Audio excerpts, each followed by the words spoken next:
Alors dans mes trucs et astuces, je me souviens toujours d'une phrase qui est souvent dite à Gustave Roussy: si tu veux sauver ta peau, connais ta peau.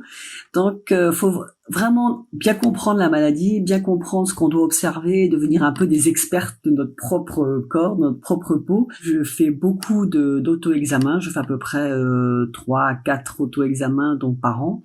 Avec l'aide d'un petit miroir et d'un grand miroir, j'observe toutes les parties de mon corps. Alors au début, on peut chercher un peu en tant que néophyte, mais après on prend très très vite l'habitude et c'est facile en fait d'observer son corps. Et ça c'est un point en fait qui est important. Au niveau de la tête, on dit toujours qu'il faut prendre un peigne pour regarder également au niveau du cuir chevelu. C'est un peu complexe à faire, donc je profite quand je vais chez un coiffeur, donc dès lors que je suis dans le bac à shampoing, que je leur demande en fait d'observer mon cuir chevelu. Je suis sûre que c'est optimal. Donc voilà la petite astuce donc pour observer le cuir chevelu. Si je vous dis ça, mais c'est parce que j'ai eu un mélanome dans le cuir chevelu.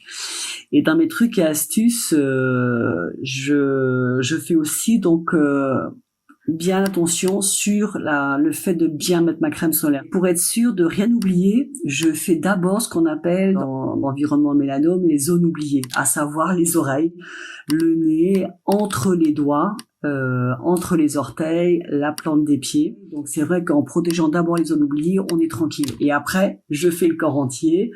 Je fais bien tous les 2 heures, même après mon bain, voilà. Je me tartine en fait sans arrêt.